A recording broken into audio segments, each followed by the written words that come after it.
Hi everyone, welcome back to our channel JK exam crackers. तो आज के इस पर्टिकुलर सेशन में हम कोर्ट रिलेटेड टर्मिनोलॉजीज को पढ़ेंगे जो कि आपके जूनियर असिस्टेंट एग्जाम के लिए बहुत ज़्यादा इंपॉर्टेंट रहने वाली हैं, क्योंकि प्रीवियस ईयर क्वेश्चन पेपर आप उठा के देखेंगे तो आपको ये टर्मिनोलॉजीज के बारे में पूछा गया है। So it's going to be very important. So let's get started. सबसे पहला जो आपको यहाँ पे टर्म दिख रही है, दैट इज द अहलमत। अहलमत is a legal clerk, law clerk. So ये क्लर्क को ही अहलमत कहा जाता है, और अहलमत के लिए एक स्पेसिफिक रूम होता है जिसको अहलमत रूम कहा जाता है। इस रूम में जितनी भी फाइल्स हैं, जो भी केसेस लग रहे हैं, जो आगे लगने वाले हैं आने वाली डेट्स में, वो सभी की सभी फाइल्स इस रूम में रखी जाती हैं। ऑब्वियस सी बात है, वो फाइल्स कोर्ट रूम में तो रखी नहीं जाएंगी या फिर जज साहब के चेंबर में तो रखी नहीं जाएंगी। उन फाइल्स को एक रूम में रखा जाता है जिसका नाम अहलमत रूम होता है, और उस रूम की जो भी मैनेजमेंट है वो कौन करता है? आपका अहलमत करता है। So he is actually, what is his work? His work is to keep those files. ठीक है, उन फाइल्स को अरेंज करना, उन फाइल्स के बारे में कि कहाँ कौन सी फाइल कहाँ रखी गई है, वो सब अहलमत करता है। साथ ही साथ अहलमत का एक और काम जो है वो ये है कि जैसे किसी को बेल मिल गई, ठीक है, अब बेल तो जज साहब ने पास कर दी, मतलब बेल ऑर्डर पास कर दिया जज साहब ने, लेकिन एक नोटिस भी भेजना जरूरी है कि देखिए जज साहब ने ये ऑर्डर कर दिया हुआ है, बेल मिल चुकी है। तो ये जो बंदा जेल में बंद है वहां के सुपरिटेंडेंट को नोटिस भेजा जाता है। तो ये नोटिस भी कौन भेजता है? अहलमत के थ्रू भेजा जाता है। ठीक है, देन कम्स द नाजिर। ये प्रीवियस ईयर क्वेश्चन पेपर अगर आप देखेंगे उसमें ये पूछा गया है कि नाजिर कौन है, अहलमत कौन है। ही हैंडल्स, ये कोर्ट स्टाफ के नाम है। ठीक है, अभी हम जितना भी जो आगे के टर्म्स भी पढ़ेंगे, ये सारे हम कोर्ट स्टाफ को जो नाम दिए गए हैं हमारे जेएनके सबऑर्डिनेट जुडिशरी में, ये वो सब है। Nazir deals with the financial matters under the directions of presiding officer of a subordinate court. He has his role to play at the time of execution of decree. जितने भी financial matters होते हैं court के, उससे dealing जो रहती है वो किसकी रहती है? उसमें डीलिंग नाजिर साहब की। अब इसको एक प्रैक्टिकल एग्जांपल से समझिएगा। आपका और मेरा डिस्प्यूट था पैसों से रिलेटेड। मैंने आपसे 20 लाख रुपए मांगे हैं, ठीक है। अब कोर्ट ने जजमेंट पास करी मेरे फेवर में कि हाँ जी, आप जो हैं मुझे 20 लाख रुपए देंगे। ठीक है, अब आप मुझे 20 लाख रुपए क्या हाथ में पकड़ाएंगे? ऐसा नहीं होता है। कोर्ट सिस्टम एक प्रॉपर वे में चलता है। तो आपने कुछ अमाउंट क्या पता पहले डिपॉजिट कराई हो, कुछ अमाउंट आप बाद में डिपॉजिट कराएं, कुछ भी हो सकता है ना। बट ये सारे रिकॉर्ड जो रहेगा ये किसके पास रहेगा? ये नाजिर साहब के पास रहेगा कि हाँ जी, इस पार्टी ने ना इतना पैसा डिपॉजिट करा दिया है, अब इसका जो बकाया राशि है इतनी डिपॉजिट करानी है। तो ये सब चीजें जो है आपका नाजिर साहब देखते हैं। तो इनका काम यूजुअली एग्जीक्यूशन स्टेज पे आता है। एग्जीक्यूशन स्टेज मतलब कि जजमेंट तो आ गई, ठीक है, बट उस जजमेंट को एग्जीक्यूट भी तो कराना है। पार्टीज को बोलना भी तो है, जज साहब ने ऑर्डर किया कि आपने 20 लाख देने हैं, पर आप एक्चुअल में उसको देने वाले हैं, वो कौन सी स्टेज है? एग्जीक्यूशन। और उसमें आप कोर्ट को आके बोल रहे हैं कि हाँ जी हमने इतना डिपॉजिट कराया, इतना करवाया, वो सब का रिकॉर्ड सब कुछ किसके पास है? नाजिर साहब के पास है। Then comes the reader, he is a senior law clerk. अब जो रीडर की पोस्ट है ना, ऐसा नहीं है कि रीडर के लिए वैकेंसीज निकलती हैं कि हाँ जी रीडर की पोस्ट के लिए वैकेंसीज निकली है, नहीं। जूनियर लॉ क्लर्क्स जो होते हैं वो जब एक सीनियोरिटी अटेन करते हैं तो वो रीडर बन जाते हैं। ठीक है, अब रीडर का काम क्या है? His main work is to assist the जज। तो जज को जो कंप्लीटली कोई इंसान है जो एक्चुअल में या कंप्लीटली जज को हर एक काम में असिस्ट करता है, हेल्प करता है, वो कौन होता है? रीडर होता है। He has to ensure the attendance of the parties in case any party miss its matter. The counsels of respective parties can go to reader and he gives time of arguments which is visible to both the counsels. मैंने आपको कहा कि reader mainly उसका work क्या है कि जज साहब को असिस्ट करना है, हेल्प करनी है हर चीज में। अब कई बार क्या होता है, कोई मैटर लगा है, हो सकता है वो मैटर किसी वजह से जिस दिन लगा था उस एडवोकेट से वो मिस हो गया, और बहुत इंपॉर्टेंट था वो उस दिन अटेंड करना, बट मिस हो गया। मे बी उस दिन आर्ग्यूमेंट्स होने थे उस केस में, and because of any uncertain reason वो मिस हो जाता है, ठीक है। तो जो वकील साहब हैं वो किसके पास जाएंगे? अब जज साहब के पास डायरेक्टली तो नहीं जा सकते, जी मुझसे ना इस वजह की जो है रीजन की वजह से क्या हुआ था, मैटर मिस हो गया था, आप ना इसको इस डेट पे रख लो, इस टाइम पे मैं आर्ग्यू कर दूंगा मैटर, तो आप ना दूसरी साइड को भी बता देना। अब ये सब चीजों के लिए जज साहब तो बैठे नहीं है ना, उनके पास इतना वक्त भी नहीं है कि वो ये सब चीजें भी अब सुने, तो ये काम रीडर करता है। तो रीडर का काम क्या है कि हर एक पार्टी अपने मैटर को अटेंड करे, और किसी वजह से अगर नहीं भी अटेंड हो पा रहा है वो मैटर, तो वो एडवोकेट्स की मतलब एडवोकेट्स की बात को सुने, उनके रीजंस को सुने और उनको टाइम दे कि ठीक है मैं ये तारीख जो है डाल देता हूँ, आप आ जाइएगा जज साहब के सामने आर्ग्यूमेंट्स कर लीजिएगा। तो ये सारा काम किसका रहता है? रीडर का रहता है, who is a senior clerk. Then comes the stenographer. If I have to say who is a stenographer, तो जज साहब जिसको डिक्टेशन दे रहे हैं, जो भी ऑर्डर लिखवा रहे हैं, कुछ भी ऑर्डर हो गया या जजमेंट हो गई, उसकी जो डिक्टेशन जिसको दी जाती है वो होता है स्टेनोग्राफर, ठीक है। अब आते हैं हम ई कोर्ट सर्विस ऐप पे।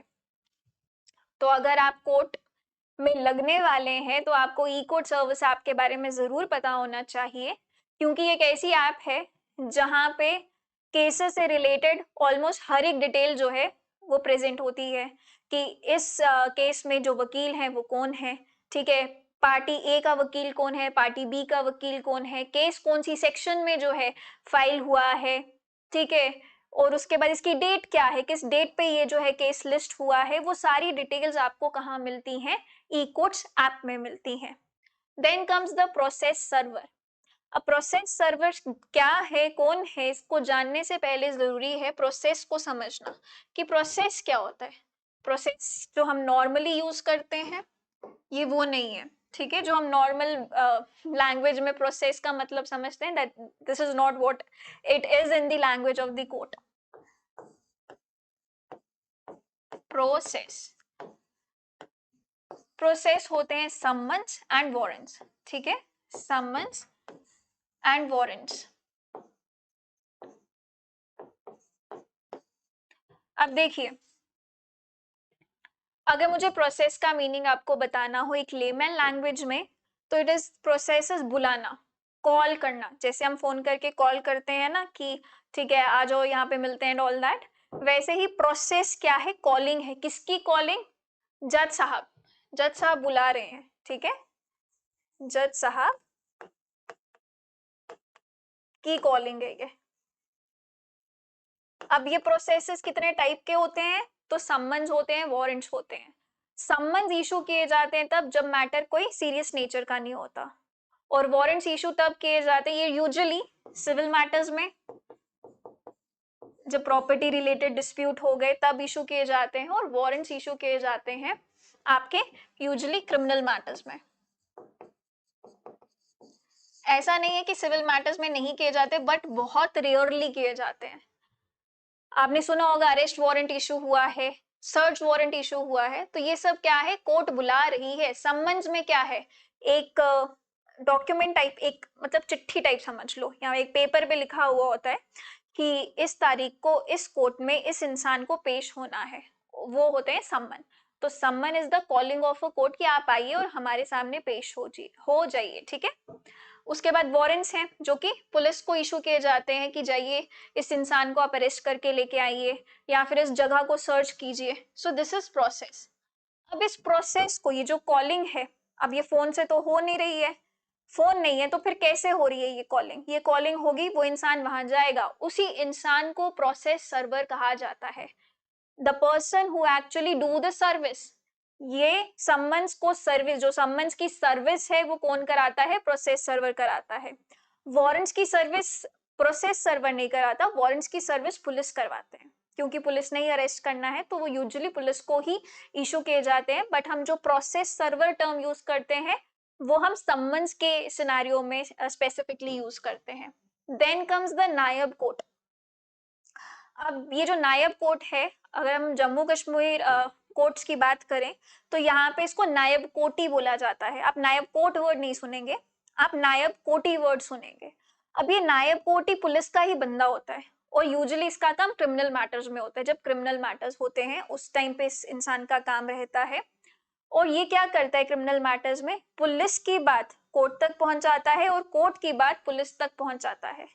ठीक है, तो this person is called as नायब कोटी and he is in the uniform of police itself. ठीक है, copyist in a court may perform a variety of tasks including typing certified copies, typing dispositions.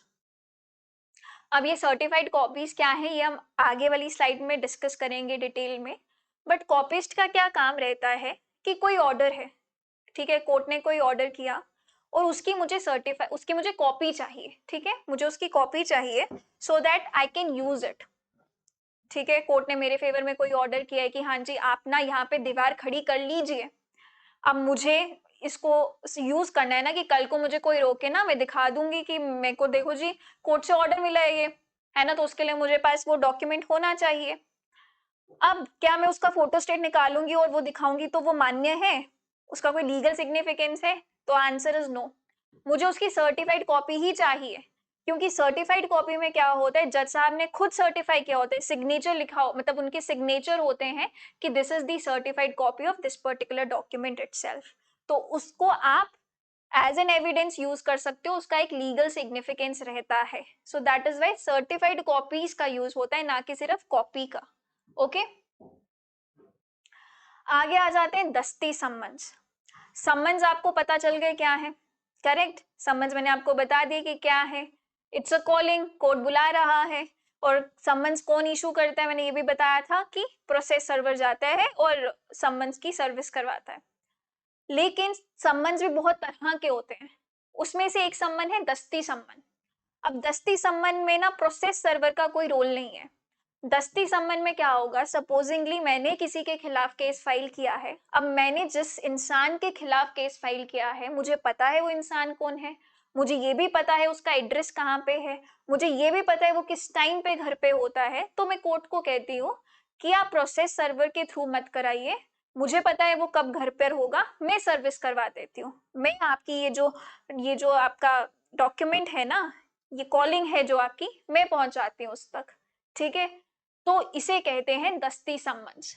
आगे आता है रिकॉर्ड रूम। जैसे हर एक department का रिकॉर्ड रूम होता है, वैसे कोर्ट्स का भी रिकॉर्ड रूम होता है, जहां पे पुरानी फाइल्स जो डिस्पोज्ड ऑफ केसेस हैं उन सभी की सभी रिकॉर्ड जो होता है वो इस रिकॉर्ड रूम में मिलता है।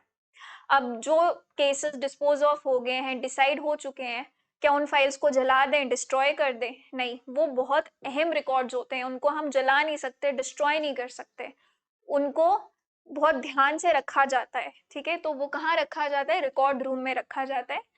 तो हर एक कोर्ट में रिकॉर्ड रूम होता ही होता है। देन कम्स दी तामीलात सेक्शन।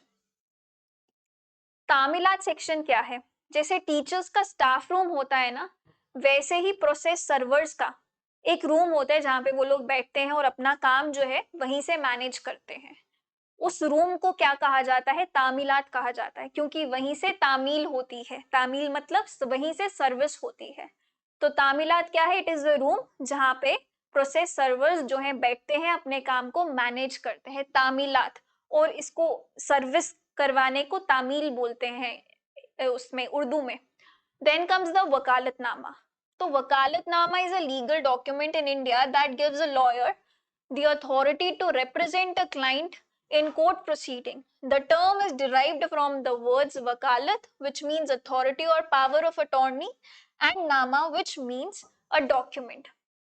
अब मैं जाती हूँ, मुझे केस फाइल करना है, ठीक है, और मैंने सोचा कि मैं ना इस वकील से अपना जो है केस लड़वाऊंगी, करेक्ट। अब जिस वकील के पास मैं जा रही हूँ, वकील साहब मुझे कह रहे हैं कि आप वकालतनामा साइन कर दो। इसका क्या मतलब है कि आप वकालतनामा साइन कर दो? इसका ये मतलब हुआ कि आप मुझे अथॉरिटी दो लिखकर कि आपके बिहाफ पे केस मैं लड़ूंगा, जो भी चीजें आपके बिहाफ पे होंगी वो मैंने करनी है, मुझे एक रिटन अथॉरिटी दो। तो वो जो रिटन अथॉरिटी है ना कि हाँ जी मेरा केस ये वकील साहब लड़ेंगे, उसको कहते हैं वकालतनामा। ठीक है, ये कोर्ट प्रोसीडिंग्स में, कोर्ट में ये वर्ड बहुत ज्यादा यूज होता है and you should know about it. Then comes pass over. ये तो एडवोकेट्स का फेवरेट वर्ड है, ठीक है, और कोर्ट प्रोसीडिंग्स में अगर कोई रेगुलर विजिट करता है, कोई ऐसी पार्टी जो जा रही है कोर्ट्स में, तो उसको पास ओवर पता होगा कि क्या है। देखिए, एक वकील साहब हैं, उनकी 2-3 कोर्ट में मैटर्स लगे हैं और तीनों क्लैश कर रहे हैं, एक ही टाइम पे आएंगे। अब एक वकील साहब कैसे तीनों जगह पहुंचे, है ना? कैसे पॉसिबल है?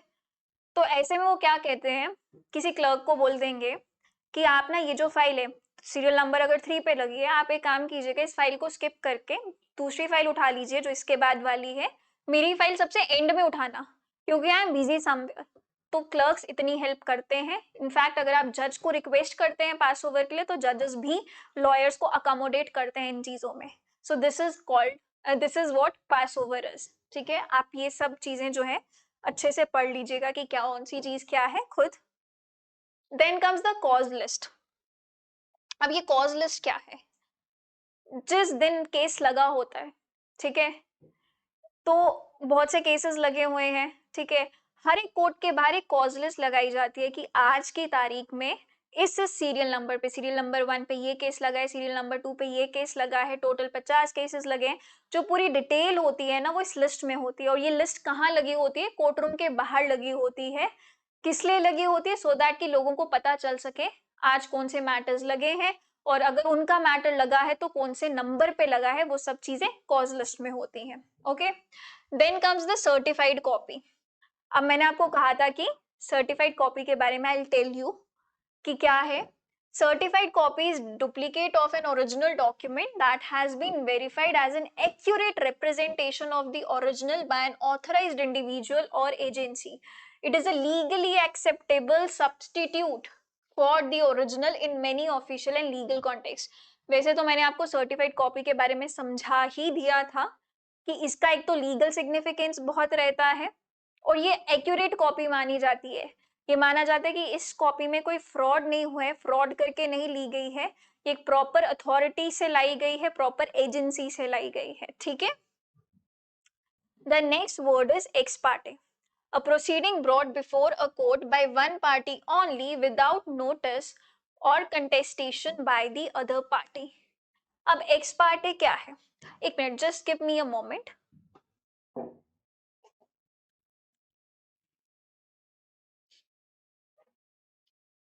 Okay, sorry for the interruption. हाँ जी, एक्स पार्टी क्या है? देखिए, मैंने किसी के खिलाफ केस किया, सो 2 पार्टीज हैं, party A and party B. ठीक है, पार्टी ए हर तारीख पे आ रही है, कोर्ट प्रोसीडिंग्स को बहुत सीरियसली ले रही है, कोर्ट जो कह रही है उस तारीख पे आके वो चीज कर रही है। बट पार्टी बी कोर्ट के सामने पेश ही नहीं हो रही। कोर्ट ने बार बार सम्मन्स भिजवाए, बार बार बुलाया, लेकिन फिर भी पार्टी बी आ नहीं रही है। तो क्या होगा? तो कोर्ट कहेगी ठीक है, बी की बात हम सुनते ही नहीं है, हम एक्स पार्टी प्रोसीडिंग्स चलाते हैं, मतलब एक ही पार्टी की बात सुन के, एक ही पार्टी की एविडेंसेस लेके हम इस केस को चलाते हैं। तो ये होती है ex parte proceedings. Then comes acquittal. Acquittal क्या है? जब एक एक्यूज के अगेंस्ट चार्जेस लगे होते हैं कि इसने ये क्राइम किया है, उसके बाद क्या होगा? एविडेंसेस वाली स्टेज आएगी, ट्रायल चलेगा, एविडेंसेस लिए जाएंगे, बट उन एविडेंसेस से पता चलता है कि एक्यूज ने एक्चुअल में कोई क्राइम किया ही नहीं, तो उसको क्या किया जाएगा? एक्विट कर दिया जाएगा, छोड़ दिया जाएगा कि इसने तो कोई क्राइम किया ही नहीं, ये पता चला है एविडेंसेस को लेने के बाद, एविडेंसेस देखने के बाद। तो वो जो पता चलता है कि क्राइम हुआ ही नहीं है, तो इस टाइम पे क्या होगा? एक्यूज को एक्विट कर दिया जाता है। So this is what is acquittal. Okay, अब आते हैं कंटेम्प्ट ऑफ कोर्ट पे। कंटेम्प्ट क्या है? कंटेम्प्ट ऑफ कोर्ट, देखिए, कोर्ट ने कोई ऑर्डर पास किया, ठीक है, कोर्ट ने कहा कि आप इस पर्टिकुलर लैंड पे कंस्ट्रक्शन नहीं करेंगे दीवार की, ठीक है, कोई कंस्ट्रक्शन नहीं होगी, कुछ नहीं होगी, ये कोर्ट का ऑर्डर था। बट इस कोर्ट के ऑर्डर के अगेंस्ट जाके एक जो पार्टी है, पार्टी बी है, वो कंस्ट्रक्शन कर देती है। तो यहाँ पे उसने सीधा सीधा उल्लंघन किया है, किसका? कोर्ट के ऑर्डर का।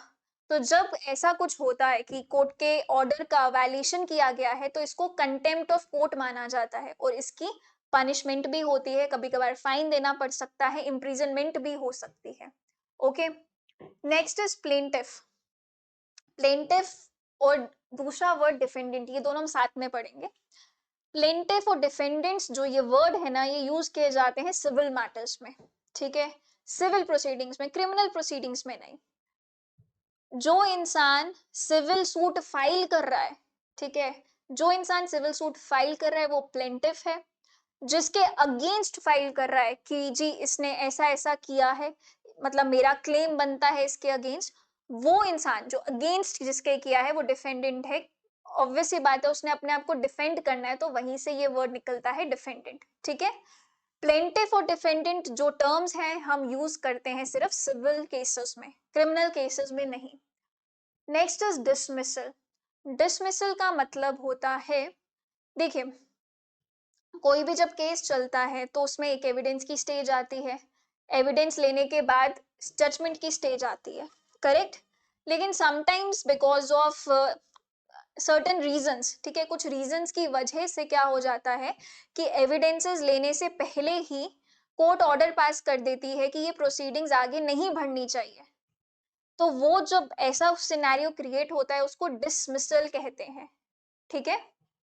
ट्रायल क्या है? ट्रायल वो स्टेज है प्रोसीडिंग्स की जहां पर एविडेंसेस लिए जाते हैं, जहां पे ये देखा जाता है कि जिसके अगेंस्ट केस फाइल किया गया है उसके अगेंस्ट ये केस बन भी रहा है कि नहीं, ये एक्चुअली गिल्टी है भी कि नहीं। तो ये सब चीजें कौन सी स्टेज में की जाती है? एक स्टेज है जिसको ट्रायल कहा जाता है। वारंट, जैसे मैंने आपको पहले ही बता दिया कि एक प्रोसेस है जहां पे कोर्ट किसी इंसान को कहती है कि आप मेरे सामने पेश हो।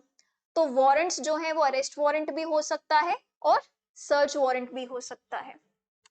Next comes the injunction. Injunction आप ये समझिए, आपने सुना होगा कि मुझे ना कोर्ट से स्टे मिल गया है ना, बहुत बार सुना होगा। तो वही इंजंक्शन होती है जहां पर कोर्ट ये कहे कि या तो कोर्ट की डायरेक्शन हो कि आपको ये करना है, या कोर्ट कहे आपको ये नहीं करना, वो होता है इंजंक्शन। जैसे कोर्ट ने दो पार्टीज थी ए एंड बी, दोनों को कहा कि जब तक मैटर में पूरा नहीं सुन लेता तब तक इस जमीन के ऊपर कोई भी कंस्ट्रक्शन नहीं कराएगा। तो ये क्या है? इंजंक्शन है, ठीक है। अब आते हैं पुलिस रिमांड पे। पुलिस रिमांड होगा कि जब एक्यूज को पुलिस की कस्टडी में रखा जाता है, मतलब लॉकअप्स में रखा जाता है, पुलिस स्टेशन में लॉकअप्स होते हैं, वहां पर जब एक्यूज हो तो उसे क्या बोला जाएगा कि ही is in police remand, he is in direct control of the police. Judicial custody होती है जब वो under the control of courts होता है, ना कि पुलिस। जो आपकी जेल्स है ना, जेल हम वर्ड सुनते हैं जेल लॉकअप, हमें लगता है सेम है, नो। जेल जो है वो जुडिशियल कस्टडी है और जो लॉकअप है वो पुलिस कस्टडी है। अब आते हैं रिबटल पे। रिबटल क्या है? दो वकील साहब हैं, ठीक है, एक वकील साहब बात कर रहे हैं, बहस कर रहे हैं, ठीक है, अपने आर्ग्यूमेंट्स पेश कर रहे हैं। अब जज साहब कह रहे हैं कि वकील साहब आप रुक जाइए, दूसरे वकील साहब जो दूसरी पार्टी के वकील साहब हैं उनको रिबट करने दीजिए, उनको बोलने तो दीजिए, जो आप कह रहे हैं उसको क्रिटिसाइज या डिस्प्रूव तो करने दीजिए। तो दिस इज व्हाट रिबटल, ठीक है। जहां पर एक वकील साहब कुछ बात कह रहे हैं, उन्होंने अपनी बात रख ली, अब दूसरे वकील साहब को रिबटल का मौका दिया जाएगा। Affidavit. Affidavit is a written statement made by someone who has sworn to tell the truth which might be used in a court of law. Affidavit word बहुत बार सुना होगा आप लोगों ने। एफिडेविट में कुछ कंटेंट्स लिखे जाते हैं और इनमें लिखा जाता है कि जो भी ये चीजें लिखी गई हैं वो बिल्कुल सच है, ठीक है, कि जो भी ऊपर चीजें लिखी गई हैं वो बिल्कुल सच है। ये क्या है? ये एफिडेविट है और आप अपनी जो बातें आपने कही हैं आप खुद ही कह रहे हो कि ये मैं ओथ ले रहा हूँ, रिटन फॉर्म में ओथ है कि मैंने जो कहा है सच कहा है, वो है एफिडेविट। नोटरी कौन होता है? Notary an official who has the legal authority to say that documents are correctly signed और true to make an oath. Notary एक ऐसा पर्सन, एक ऐसा ऑफिशियल है, जैसे रेंट अग्रीमेंट हो गए ना, रेंट अग्रीमेंट हम कहते हैं ना नोटराइज्ड होने चाहिए। तो नोटरी का काम ये होता है कि आप उसके सामने रेंट अग्रीमेंट लेके गए, नोटरी ने कहा कि ठीक है, जो जो कंटेंट्स लिखे हैं, लैंडलॉर्ड अच्छा जिसने अपने सिग्नेचर मेरे सामने किए यही लैंडलॉर्ड है, टेनेंट हाँ इन्होंने मेरे सामने सिग्नेचर किए यही टेनेंट है, विटनेस हाँ जी यही थे। तो फिर नोटरी अपनी स्टैंप लगाता है कि ये जो सारी चीजें रेंट अग्रीमेंट में लिखी गई हैं बिल्कुल सच है, जहां पे जो ये लैंडलॉर्ड का नाम मेंशन किया गया है ये वही लैंडलॉर्ड है। तो ये क्या होता है? ये काम किसका है जो ये सब चीजें कर रहा है, जो स्टैंप लगा रहा है, ये सब कर रहा है कि हाँ जो भी बातें रेंट अग्रीमेंट में लिखी गई हैं वो सब सच है, that person, that official is called as notary. ठीक है। Then comes prosecution. Prosecution is actually a legal party responsible for presenting the criminal cases. Criminal cases में प्रोसिक्यूशन वर्ड यूज होता है। अब प्रोसिक्यूशन क्या है, जब भी कोई क्राइम होता है, ठीक है, जैसे मेजर मेजर क्राइम्स होते हैं या क्राइम होता है, ठीक है, क्रिमिनल केस है, तो वो कभी भी एक विक्टिम जो है अपना काउंसिल नहीं करता। काउंसिल, एक जो काउंसिल होता है वो हमेशा स्टेट करती है। ऐसा क्यों? माना जाता है कि जो क्राइम्स हैं बड़े सीरियस ऑफेंसेस हैं, जैसे कि अगर मर्डर ले लीजिए, मर्डर इतना सीरियस ऑफेंस है कि ये सिर्फ जिस इंसान के खिलाफ हुआ है, ये सिर्फ उस फैमिली के लिए ही शौक वाली चीज नहीं है, ये पूरी सोसाइटी के लिए शौक वाली चीज है। ठीक है, तो ऐसे में माना जाता है कि इसका केस जो है वो स्टेट लड़ेगी। वहां पे फैमिली मेंबर्स को अपने काउंसिल अपॉइंट करने की जरूरत नहीं पड़ती। मैं काउंसिल बोल रही हूँ, मतलब एडवोकेट अपॉइंट करने की जरूरत नहीं पड़ती, वो स्टेट का काम होता है। तो जो यहाँ पे स्टेट वर्ड यूज हो रहा है ना, कि स्टेट जो है केस लड़ेगी, उसी को प्रोसिक्यूशन कहते हैं। ठीक है, उनके प्रोसिक्यूटिंग ऑफिसर्स होते हैं जो कि क्रिमिनल केस लड़ते हैं। This is what prosecution is. Okay. परजुरी, the act of lying under oath in a judicial proceeding. आपने एफिडेविट में लिखे थे कंटेंट्स, ठीक है, और बाद में पता चलता है कि एफिडेविट में तो आपने झूठी कसम खाई हुई है। ठीक है, तो अब आपके खिलाफ पर्जरी की प्रोसीडिंग्स चलेंगी, बिकॉज पर्जरी एक ऑफेंस है। ठीक है, और पर्जरी का मतलब क्या है, that you have lied under oath. So these are certain terminologies which are very very important for you and you should know about it. जैसे कि लास्ट ईयर भी मैंने आपको कहा, अहलमद और नाजिर, ये वाली टर्म्स आपसे पूछी गई थी, तो आपको कोर्ट स्टाफ्स के बारे में पता होना चाहिए कि कोर्ट में कौन कौन लोग हैं जो काम करते हैं, जो कोर्ट को असिस्ट करते हैं, और कोर्ट प्रोसीडिंग्स में कौन कौन सी टर्मिनोलॉजीज का जो है इस्तेमाल किया जाता है रेगुलर बेसिस पे। So I have covered almost every important terminology. आप इसे अच्छे से पढ़िएगा। So thank you so much for the class and take care.